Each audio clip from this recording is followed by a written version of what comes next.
Guys, ngeri banget nih guys, investor besar dunia pada bikin panik karena mereka banyak bikin pernyataan, banyak bikin ramalan tentang ekonomi dunia yang bakal makin memburuk.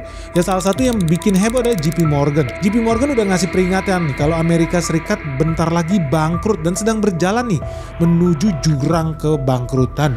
Karena ya sekarang mereka punya lonjakan utang yang luar biasa besar. Bahkan buat bayar bunga hutangnya aja, ya bentar lagi nih udah bakal lebih besar dibandingkan bayar pengeluaran buat tentaranya. Dan bukan cuma JP Morgan loh yang kasih peringatan keras, bahkan Goldman Sachs. Mereka juga kasih peringatan besar buat investor saham. Karena menurut mereka ya, sekarang valuasi dunia saham banyak dipengaruhi oleh sektor teknologi, khususnya di Amerika, AI. Ya lu udah tau lah, Nvidia and the gang. Dan menurut mereka ini udah sampai ke level yang terlalu bubble. Bentar lagi akan meletus dalam 12 hingga 24 bulan ke depan. Jadi menurut Goldman Sachs ya betul, dunia bentar lagi akan menuju krisis besar. Karena apa? Semuanya aset udah pada bubble. Tapi ini ada hubungannya juga loh dengan peristiwa besar yang akan terjadi nih dalam beberapa hari ke depan. Kenapa? Karena sebetulnya dunia saham bakal makin gregetan nih. Bukan cuma di Amerika tapi juga di Indonesia. Nah inilah 5 kejadian yang bakal terjadi dalam minggu ini dan lu harus tahu guys. Makanya lu jangan skip video ini karena ini pasti akan mempengaruhi portofolio saham lu. So jangan di skip video ini, let's check this out.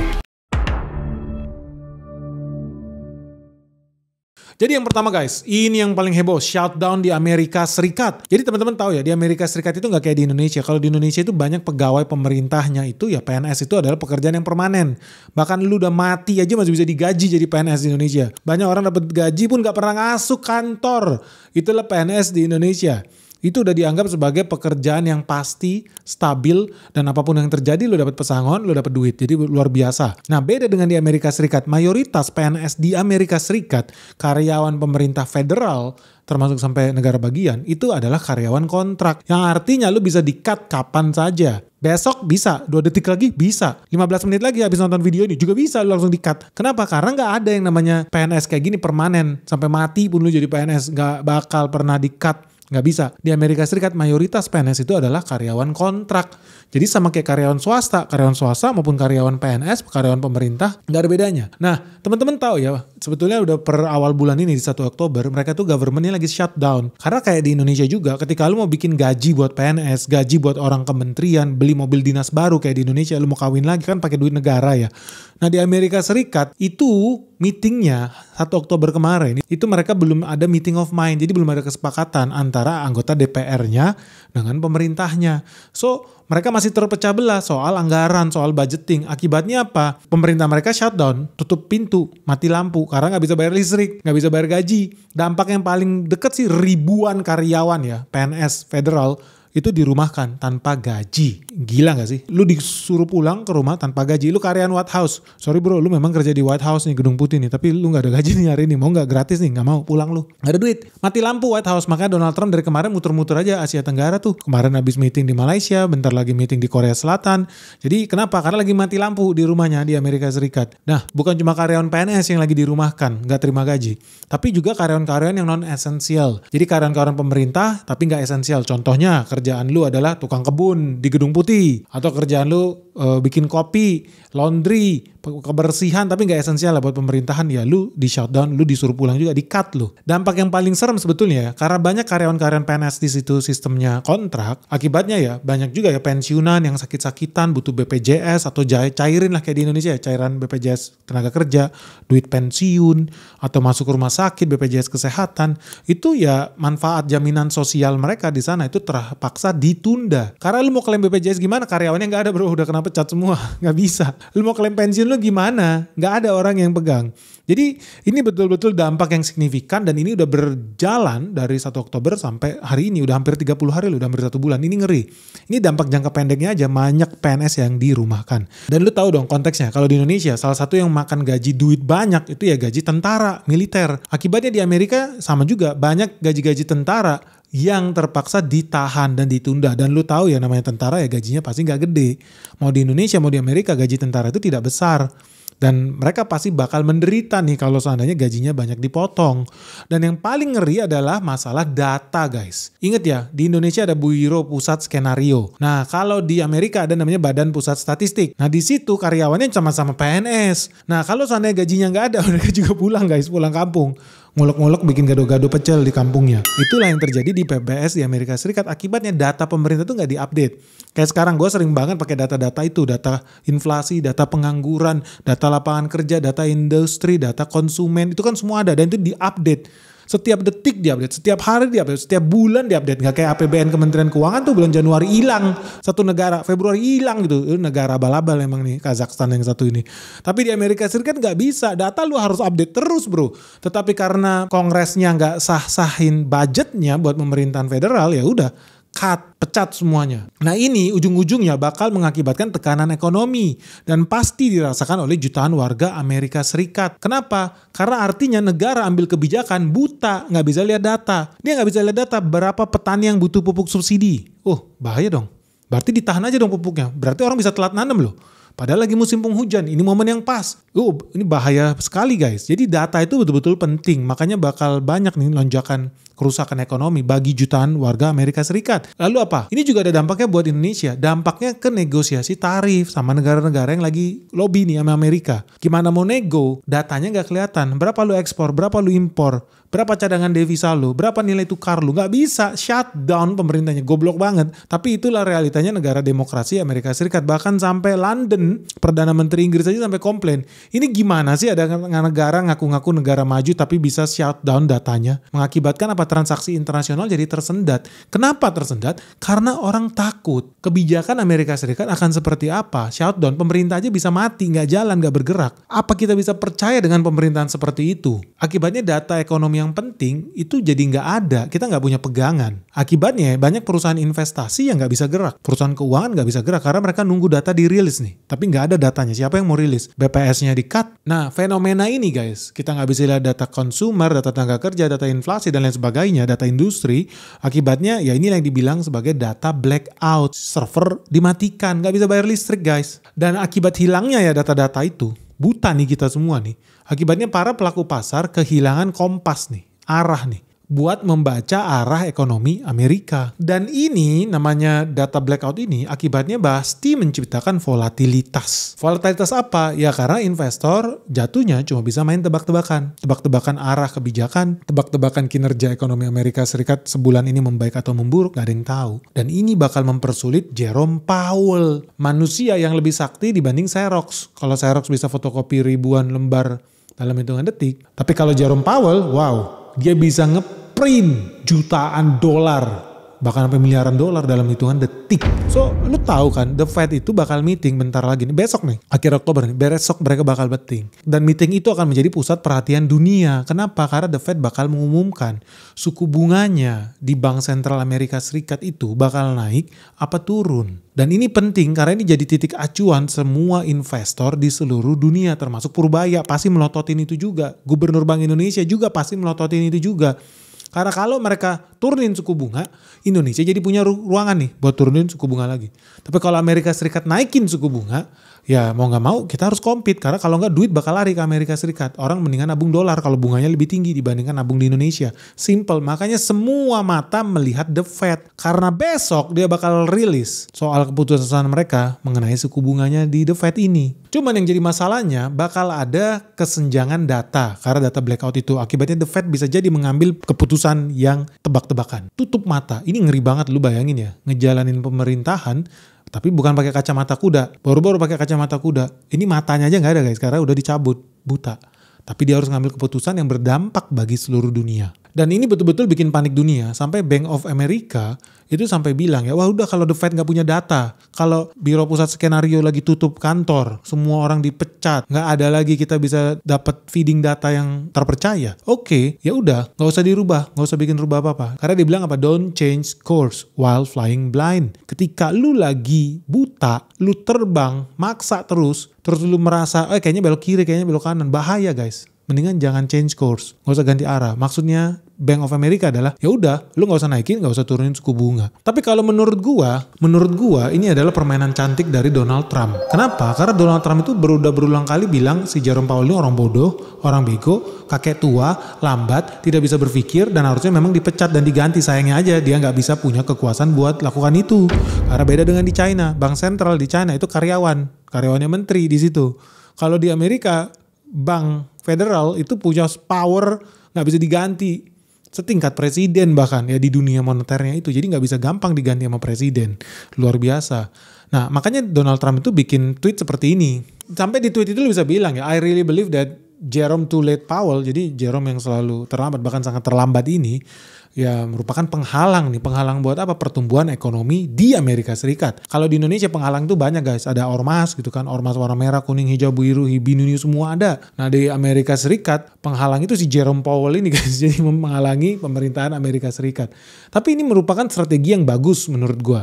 Dan gue yakin Bentar guys, sebelum kita lanjut videonya. Halo goodies guys, teman-teman investor, BENIX Investor Summit 2025 akan segera diselenggarakan di bulan Desember 2025 di Swiss Bell Solo. Jadi buat teman-teman yang pengen segera diskusi, ketemu, dan interaksi langsung ya, karena kita bakal membahas 3 sektor penting. Yang pertama terkait energi, yang kedua terkait bisnis logistik, dan yang ketiga ada sektor spesial nih, dengan pembicara yang spesial juga, karena ya cuannya gede banget nih guys. Nah buat lo yang penasaran dan pengen segera ikutan di event acara offline spesial BENIX, cuma ada 1 tahun sekali yang namanya BENIX Investor Summit 2025. Yuk segera daftar sekarang juga nih sebelum terlambat. Karena kita lagi ada promo diskon 30% sampai tanggal 30 Oktober 2025. Ingat ya, diskon 30% ini diskon terbatas cuma buat 10 orang pertama. Dan ingat kursinya juga terbatas karena cuma ada 50 kursi guys. Total kursi yang kita sediakan. Ikut di sini sangat happy lah ya. Jadi banyak sekali membuka wawasan baru. Terutama banyak bocoran-bocoran mengenai kebijakan maupun emiten yang akan terbang selanjutnya. Jadi puas sekali sih dengan ini. Kalau tahu Pak Ben di YouTube sendiri kan lebih pinggir jurang, ini lebih pinggir lagi lah ini.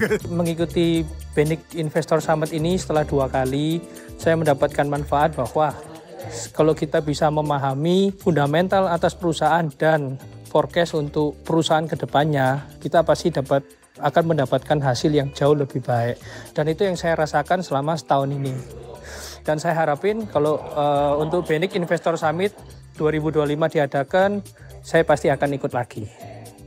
Salam cuan. So, siapa cepat dia dapat. Sampai ketemu di Solo ya guys, bulan Desember 2025. BENIX Investor Summit 2025 segera datang lagi. Segera daftarkan dirimu sekarang juga sebelum terlambat. Ingat, ini acara eksklusif yang kita selenggarakan private dan sangat intim. Kita bisa berinteraksi full nih selama 24 jam. Karena acaranya diselenggarakan selama 2 hari. Dari hari Sabtu sampai hari Minggu. Dari jam 9 pagi sampai malam. So, tunggu apa lagi? Segera daftarkan dirimu sekarang juga di nomor WhatsApp yang ada di bawah ini. Sampai ketemu di Solo guys. Bye-bye.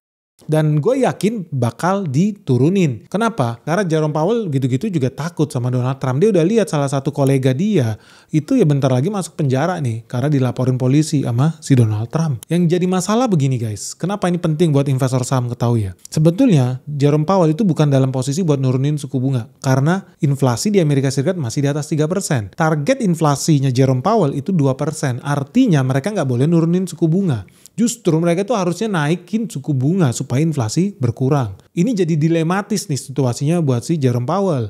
Apalagi di sana Amerika Serikat pengangguran lagi bertambah banyak. Nah ini menciptakan tekanan nih. Karena beda dengan di Indonesia ya. Bank Indonesia itu bisa suka-suka aja seenak jidat. Pengangguran banyak pun gak penting buat mereka. Yang penting mereka jagain nilai tukar rupiah. Jagain moneter. Kalau di Amerika enggak. Dia punya KPI nurunin inflasi. Tapi dia juga punya KPI lapangan kerja harus tercipta. Jadi negara itu tumbuh. Nah dia dilematis nih. Inflasi lagi tinggi. Tapi lapangan kerja lagi banyak nih pengangguran. Dia harus kurangin suku bunga. Harus diturunin. Orang jadi mau minjem ke bank. Buat bisnis, buka usaha, UMKM. Menyerap lapangan kerja. Jadi ekonomi hidup. Tapi kalau dia turunin inflasi pasti naik lagi. Nah ini complicated ini guys. Tapi gue udah yakin lah apa yang akan dilakukan oleh Jerome Powell. Ya dia akan lebih pilih nurunin suku bunga. Karena kursinya masih empuk dan nyaman guys. Namanya jadi gubernur bank sentral lo apa gak enak. Jadi gue yakin suku bunga di Amerika Serikat bakal turun. Mungkin sekitar 25 basis poin. Artinya suku bunga di Amerika itu bakal turun di bawah 4%. Sekitar 3,75 sampai 4%. And this is a very good news kalau lu tahu dan lu seorang investor pasti udah tahu. Ketika suku bunga turun akan banyak sektor-sektor lain yang bergerak. Contoh paling gampang yang mengandalkan kredit bank apa? KPR. Bunga KPR jadi makin terjangkau. Mortgage di Amerika. Yang kedua apa? Kredit KKB. Kredit kendaraan bermotor. Lu mau beli motor, lu beli mobil akan jadi lebih terjangkau. Jadi ini bakal bikin bisnis di sana jadi lebih hidup. Kalau makin banyak orang belanja rumah berarti kan bisnis rumah jadi naik. Semen, supir, tukang kayu, tukang listrik itu semua jadi hidup. Nah itu yang mau ditarget sama Donald Trump. Karena dia pro bisnis guys. Donald Trump anti sama si Jerome Powell. Karena Jerome Powell ini cuma birokrat. Birokrat taunya apa sih? Nyusahin orang. Kalau bisa dipersulit, kenapa dipermudah? Tapi ini bakal menciptakan bom waktu. Yaitu apa tadi? Inflasi. Anyway, kita saksikan drama selanjutnya bakal seperti apa. Yang paling penting adalah yang ketiga guys. Bentar lagi nih momennya betul-betul mendebarkan ya. Karena akan banyak perusahaan yang bakal merilis laporan keuangan mereka buat kuartal 3. Karena sekarang kita udah masuk bulan apa? Udah bulan Agustus, September, Oktober. Jadi mereka harus kasih nih report kinerja Juli, Agustus, September kan. Nah ada perusahaan mama nih. Microsoft, Alphabet, Meta, Apple, Amazon. Mereka bakal rilis keuangan di hari Kamis ini. Jadi betul-betul timingnya ini pas nih. Dan kelihatannya sih bakal bagus laporan keuangannya. Karena apa? Sekali lagi AI-an nih. Dan kalau ini semuanya berjalan dengan lancar, ini bakal membuktikan ramalannya Goldman Sachs. Bahwa apa? Bubble naik terus dipicu oleh gelombang AI. Dan ini bakal makin naik lagi begitu The Fed nurunin suku bunga. Jadi momentum untuk terjadinya bubble yang luar biasa ini betul-betul sudah dekat guys. Nah satu hal yang menarik ya di momen-momen yang beruntutan ini. Shutdown di The Fed, mati lampu. Terus The Fed bakal nurunin suku bunga. Terus laporan keuangan perusahaan-perusahaan besar di dunia yang mendominasi pergerakan arah S&P 500 juga bakal mengeluarkan laporan keuangan mereka. Nah ditambah soal yang terakhir nih. Pertarungan perang dagang nih antara China dengan Amerika Serikat. Jadi Donald Trump sama Xi Jinping itu bakal ketemu. Rencananya sih akhir bulan ini. Jadi dalam hitungan hari nih. Harusnya 1-2 hari ke depan mereka pasti bakal ketemu. Karena Donald Trump lagi keliling di Asia Tenggara. Mau ngomongin soal apa? Tarif, perang dagang, gimana cara mengucilkan China. Uniknya ya justru dia berencana ketemu sama Xi Jinping di Korea nih. Besok dia ketemu di Korea. Ini momennya semuanya pas nih guys. Kita lihat sih ada kemungkinan mereka bakal mencapai persetujuan karena Donald Trump udah mengeluarkan ultimatum. Kalau kedatangan dia di Korea, meeting dengan Xi Jinping tidak membawa hasil yang baik per 1 November, alias bentar lagi nih hitungan hari nih, 1 November besok, barang-barang dari Cina akan kena tarif 100% guys, alias 3 digit. Nah ini betul-betul berdarah nih Cina nih.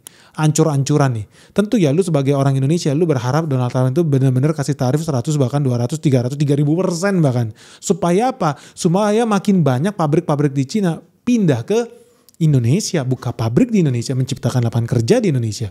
Jadi kalau kita ngomong di sini dalam konteks dunia internasional, ya kita berharap dunia baik-baik saja, mereka salaman jadi damai. Tapi di belakang layar lu harus tahu dong pola pikir seorang ekonom geopolitik dunia. Indonesia diuntungkan kalau mereka makin banyak perangnya. Karena kemarin gue udah buka data tuh. Saingan kita di bidang tekstil, manufacturing, di bidang alas kaki, di bidang apparels, itu siapa sih? Paling besar ya China. Kalau China produknya makin tidak kompetitif karena hari ini rate-nya mereka di 50-an%, tarifnya Indonesia cuma 19%, tiba-tiba China naikin lagi jadi 100%. Gue jamin banyak pabrikan Cina pindah ke Indonesia. So this is a very good news indeed buat Indonesia. Tapi kalau mereka jadi damai, ya siap-siap aja ya bakal jadi cancel tuh pindah-pindah pabrik dari Cina ke Indonesia. Tapi ini semua kebetulan yang fantastis menurut gue, dipicu oleh shutdown data itu. Karena menurut gue ini menguntungkan Donald Trump. Ketika shutdown, apa yang terjadi government shutdown, gaji-gaji PNS di stop data tertutup, the Fed flying blind, buta. Mereka akan berada di tekanan tertinggi buat mewujudkan mimpi Donald Trump. Apa? Namanya pengusaha, senangnya bunga bank itu turun, rendah. Dan dia punya peluru tambahan, apa? Ya banyak karyawan yang dipecat.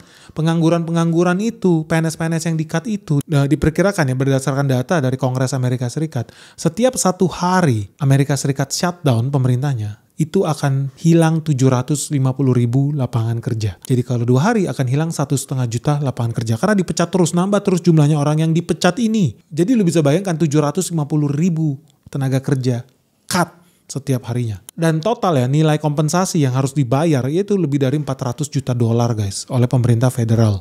Nah ini bakal menciptakan tekanan buat Jerome Powell.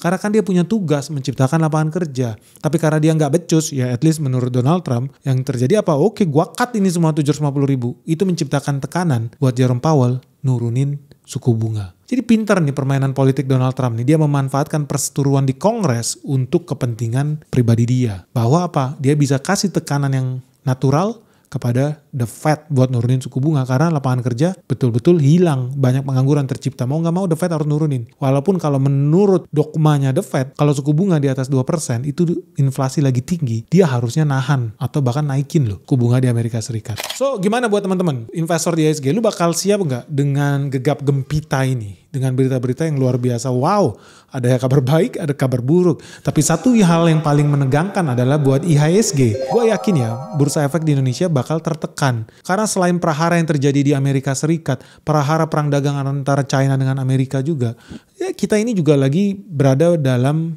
situasi yang mendebarkan. Karena MSCI itu Morgan Stanley Capital International ya, yang punya salah satu indeks yang banyak di follow, diikut, di pegging oleh banyak penyanggang dana internasional, ya itu bakal mengeluarkan aturan free float terbaru nih. Dan ini gue yakin bakal menekan banyak saham-saham perusahaan besar di IHSG. Yang selama ini kayak asik-asik aja terima duit dari BlackRock, asik-asik aja terima duit dari Vanguard, asik-asik aja terima duit dari JP Morgan. Bentar lagi pestanya bubar guys. Dan ini menarik guys, karena kita lihat ya bakal ada duit yang hilang di situ menguap. Bisa lebih dari 30 triliun loh yang menghilang karena akan merubah struktur tatanan indeks MSCI. Yang ada saham-saham emiten Indonesia. Yang artinya ya porsi saham-saham Indonesia itu bakal makin berkurang. Karena ada aturan baru dari MSCI soal free float. Banyak perusahaan Indonesia dianggap beresiko tinggi sama MSCI karena kepemilikan publiknya itu sangat kecil. Akibatnya apa? Gampang dimanipulasi oleh pengendali perusahaan itu. Nah kalau lu sendiri, lu setuju nggak kalau kita bikin video yang lebih detail nih tentang MSCI dan dampaknya ke IHSG? Akan seberapa parah, seberapa curam penurunan jurang saham di IHSG? Setuju nggak kalau Benix bikin video yang lebih details nextnya? Atau lebih baik kita bahas video soal makroekonomi Donald Trump versus China? Dan dengan adanya rangkaian peristiwa-peristiwa besar ini guys, yang sudah pasti bakal berdampak sama IHSG, karena bakal banyak nih kabar-kabar burung, gosip-gosip, rumor-rumor yang pasti bakal mengganggu psikologis berpikir lu sebagai seorang investor. Tapi kalau gue sih happy-happy aja ya, karena gue yakin dari semua peristiwa ini pasti emiten kita diuntungkan. Seru tuh. Oke guys, kita bakal bahas lebih detail lagi. Lu tentukan ya pilihanmu. Kita next akan bikin video tentang apa, MSCI atau China versus Donald Trump. Semoga video ini bermanfaat. Salam sehat, salam cuan. Bye-bye.